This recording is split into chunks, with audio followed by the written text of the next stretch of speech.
ये मत सोचो कि तुम्हारे किस्मत में लिखा है इसलिए तुम्हें पीट रहे, नहीं, इनकी नीयत खराब है। अगर तुम्हें पीट नहीं आ रहा तो इनका हाथ पकड़ो, इनसे पूछो कि भाई क्यों पीट रहे हो, और तब भी ना माने तो हाथ तोड़ दो। ये कानून तुम्हें इसकी इजाजत देता है। स्मृतियों को पढ़ाने की बात हो रही है दिल्ली की तो ऐसी मनुस्मृति को इसलिए पढ़ा रहे हैं ताकि लोग ये ना भूल जाएं कि दलित को पैरों में रखना, शूद्र को पैरों में रखना। मैं शर्म भेजती हूँ मैं ओबीसी के लोगों को, शूद्रों को, उन शूद्रों को, उन ओबीसी के लोगों को जो खुद को जाट कह के सीने पे लिखवा रहे हैं मैं हिंदू की रक्षा करूंगा, और जो गुजर है वो लिख रहा है मैं हिंदू धर्म का रक्षक हूँ। अबे पहले ये बता दे तू कौन सी श्रेणी में आता है मेरे भाई?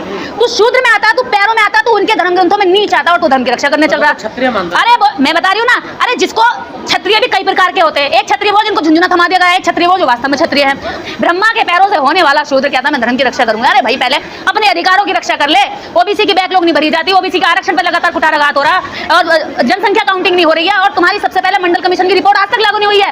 ईडब्ल्यूएस 48 घंटे के अंदर ब्राह्मण को चुटियादारी को मिल जाता है। देखिए इस देश का चमत्कार, देखिए जातिवादी चमत्कार। और मंडल कमीशन 20 साल से अधिक इस देश के अंदर लटका पड़ा है, ओबीसी इसको लागू नहीं करवा पा रहा। तो ये सोच देखो ना, अपने धर्म को सही चुनो, अपनी सामाजिक व्यवस्था को सुधार करो, अपने बच्चों को पाखंडवाद से निकालो, अपनी औरतों को बाबाओं के, पंडितों के और पुजारियों के जाल से निकालो, अपने बाप को पिंडदान खिलाने की बजाय उसे जीते जी रोटी देना सीख लो। तो इस देश के अंदर एक एक एमएलए एक एक कॉलेज खोल सकता है, और एक एक एमपी 4-4 डिग्री कॉलेज और यूनिवर्सिटी चला सकता है, लेकिन एक ने भी कहीं ना कॉलेज खोला, ना इंटर कॉलेज खोला, ना यूनिवर्सिटी खोली। हाँ, मंदिरों में चंदा जरूर देते हैं टाइल्स लगाने के लिए, मंदिरों की चोटी ऊंची करने को जरूर चंदा देते हैं ये हरामखोर।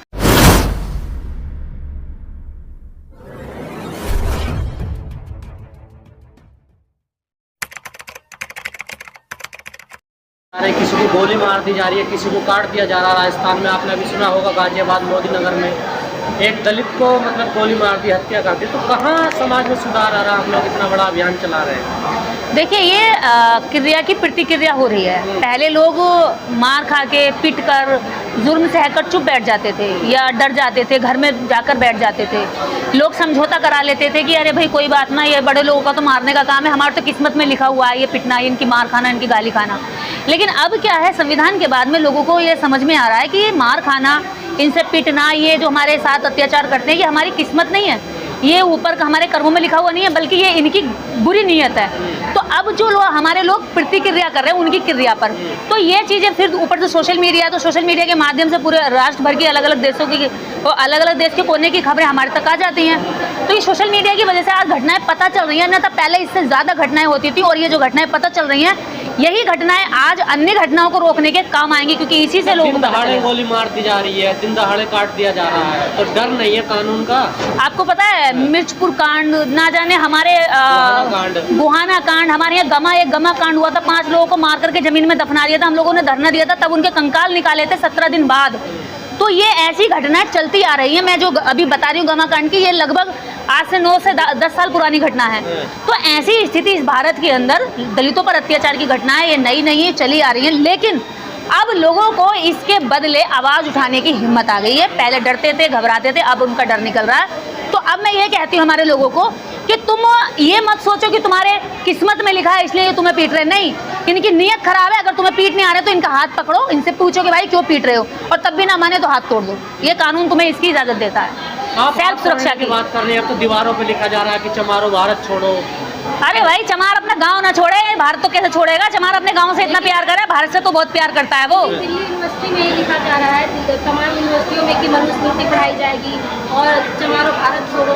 यूनिवर्सिटी में, बड़े बड़े यूनिवर्सिटी में जो सेंट्रल दिल्ली है वहाँ जातिवाद के यूनिवर्सिटियों में नहीं है क्या? जातिवाद सिर्फ गाँव में है, जातिवाद यूनिवर्सिटियों में भी है। जातिवाद शिक्षा के हर संस्थान में जातिवाद है। अभी आपने देखा मोदी नगर का एक प्रधानाचार्य क्या कह रहा है, तू चमार का है तो तेरे से तो मैं ज़्यादा फीस वसूलूंगा, जितने भी चमार है सबको सस्पेंड करूंगा, सबसे ज़्यादा फीस वसूलूंगा। उसके ऊपर हुई ना कार्रवाई, सस्पेंड, उसका स्कूल की मान्यता भी रद्द कर दी गई है। तो संविधान सबको एक ही तरीके से नज़र से देखता है, सबका एक तरीके से इलाज करता है। तो संविधान कानून इनका इलाज करने के लिए तैयार है, बस ज़रूरत है कि उसमें लागू करने वाले लोग ईमानदार होने चाहिए। इलाज करने के लिए तैयार है संविधान, सबका इलाज कर रहा है। मैं अगर अपराध करूंगी तो मेरा भी इलाज संविधान सही तरीके से करेगा। खुले घूम रहे हैं। मैंने कहा ना, मेरी आखिरी लाइन सुनिए ना, कि उस संविधान को, उस कानून को लागू करने वाले लोग संविधान के प्रति ईमानदार होने चाहिए। लेकिन सिस्टम में जो लोग बैठे हैं वो संविधान विरोधी लोग बैठे हैं। इस देश के अंदर जो सत्ता में बैठे हैं वो संविधान से नफरत करने वाले लोग बैठे हैं, दलितों से नफरत करने वाले लोग बैठे हैं, महिला विरोधी लोग बैठे हैं, महिलाओं का अब्यूज करने वाले लोग बैठे हैं। तो कैसे न्याय मिलेगा?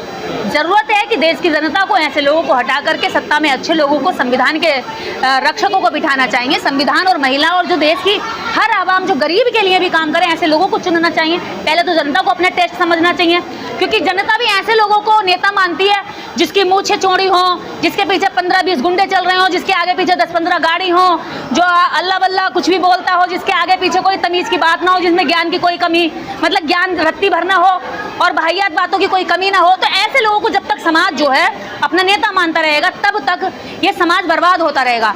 जब इंटेलेक्चुअल व्यक्ति, जब समाज की असली मुद्दों की लड़ाई लड़ने वाला समाज के बीच में जाता, ग्राउंड पे जाता, तो समाज उनको हरा देता है। जब उनको हराता है तो कई अच्छे लोगों का मनोबल टूटता है। तो पहले समाज को अपना टेस्ट बदलना होगा। जब नागरिक, मान्यवर काशीराम साहब एक बात कहते थे कि बिकाऊ समाज ही बिकाऊ नेता तैयार करता है। तो बिकाऊ नेता कहाँ से तैयार हो रहा है भैया? ये कहीं आसमान से टपक के थोड़ी आ रहे हैं, हम वोट दे करके इनको तैयार कर रहे हैं। तो जैसा नेता तैयार करेंगे वैसी इस देश के अंदर सरकार चलेगी, जैसी सरकार होगी वैसा वो सिस्टम चलाएगी, और जैसे सिस्टम चलेगा वैसा जनता पे लागू होगा। तो जनता कहाँ भाग के जाएगी? कहीं जा ही नहीं सकती। दलितों को कीड़ा मकोड़ा समझा जाता है क्या? देखिए, दलित तो इनके धर्म ग्रंथों में हमेशा कीड़ा मकोड़ा रहा है। मैं आप बता दूं, संविधान तो इन्हें इजाजत भी देता है सब तरह से बोलने की, मेरे जैसे लोगों को मीडिया में आने की, अपनी बात गांव देहात कहीं भी रखने की, मंचों पर खड़े होने की, सम्मान देने की।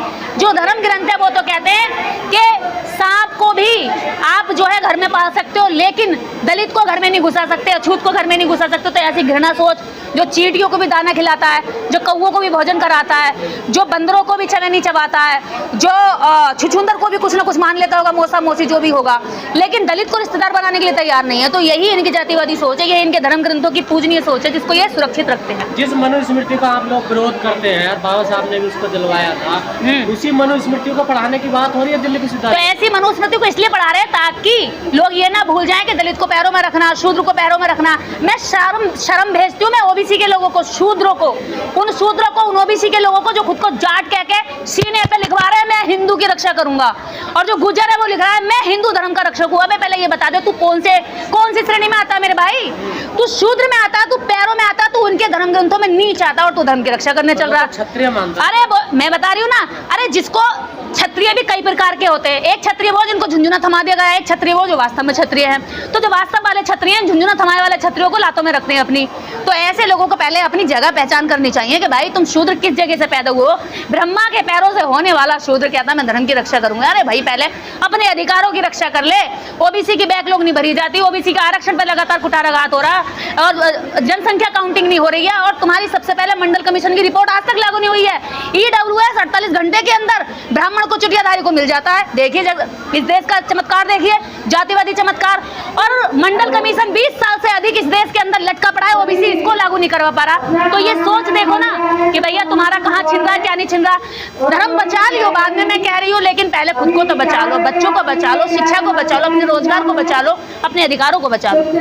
पिछड़े तो क्या कोई दिक्कत नहीं है ना उन्हें, तो लड़ाई तो आप लोग। मैंने कहा ना, पिछड़ों को दिक्कत जब होगी जब उन्हें समझ में आएगी। हमें तो समझ में आ रही है इसलिए हम लड़ रहे हैं। जब पिछड़ों को समझ में आएगी तो वो भी लड़ेंगे। कुछ पिछड़े लड़ भी रहे बेचारे, वो हिम्मत लगा रहे हैं, जोर लगा रहे हैं, लेकिन वो पिछड़े जो नहीं समझ रहे हैं वो उन पिछड़ों की भी टांग खींच रहे हैं। न्याय कैसे मिलेगा दलित को? न्याय मिलेगा संविधान को समझकर, संविधान के अधिकारों को पढ़कर और अपने अधिकारों के रास्ते पर चलकर। क्योंकि इस सरकार में जब आप लोगों ने गलत लोग बिठाए तब आपके अधिकारों पर कुठाराघात हुआ है। अपने नेताओं को सही चुनो, अपने धर्म को सही चुनो, अपनी सामाजिक व्यवस्था को सुधार करो, अपने बच्चों को पाखंडवाद से निकालो, अपनी औरतों को बाबाओं के, पंडितों के और पुजारियों के जाल से निकालो। अपने बाप को पिंडदान खिलाने की बजाय उसे जीते जी रोटी देना सीख लो। धन्यवाद। पर संविधान को तो बदलने की बात हो रही है ना। संविधान इनके बस की नहीं है बदलना, और संविधान इनको उल्टा बदल के रख देगा। अभी देखना 2024 के चुनाव में भी इनको झटका दे दिया संविधान ने, जनता ने, और अगले चुनाव में इनको झटका मिलता जाएगा। ये संविधान को जो बदलने की बात करेगा, संविधान उसको बदल कर रख देगा। ये संविधान का सत्य और अटूट वचन है। जिन लोगों ने संविधान के नाम पर वोट मांगा था वो आप नहीं बोल रहे हैं जब दलितों पर अत्याचार हो रहा। भाई देखिए, संविधान ऐसी चीज है, बाबा साहब एक ऐसी ब्रांड बन गए हैं जिनका तस्वीर लगा करके उनके दुश्मनों ने भी उनके लोगों से, उनकी जो समाज थी उससे वोट मांग लिया। मतलब उनकी तस्वीर दिखा करके उनसे वोट ले लिया। आप देखोगे ना, फेयर एंड लवली का एक ऐड होता है, गोरी लड़की दिखाते हैं और कहते हैं कि भाई फेयर एंड लवली लगाने से लड़की गोरी हो जाती है। लेकिन काले, इस देश की सारी काली लड़कियां आज तक काली ही रह गई, क्यों नहीं हुई गोरी? ऐसे ही है कि जितने ने लोगों ने दिखाया कि भाई संविधान देख लो और हमें वोट दे दो, तो वो लोग अंदर से दिल के काले हैं। वो उन लोगों को ना तो कोई फेयर एंड लवली क्रीम उनका मन धो सकती है, ना कोई वॉशिंग पाउडर उनके मन को, जो मन में जातिवाद बैठा वो धो सकता है, चाहे कांग्रेस हो चाहे बीजेपी हो। वोट का सिर्फ स्वार्थ और लाभ लेना चाहते हैं, बाकी दलितों के लिए कहीं कुछ करने वाले नहीं है। आप देखेंगे जहां कांग्रेस की सरकार है वहां भी दलितों पर अत्याचार हो रहा, चाहे बीजेपी की सरकार है वहां भी दलितों पर बराबर अत्याचार हो रहा।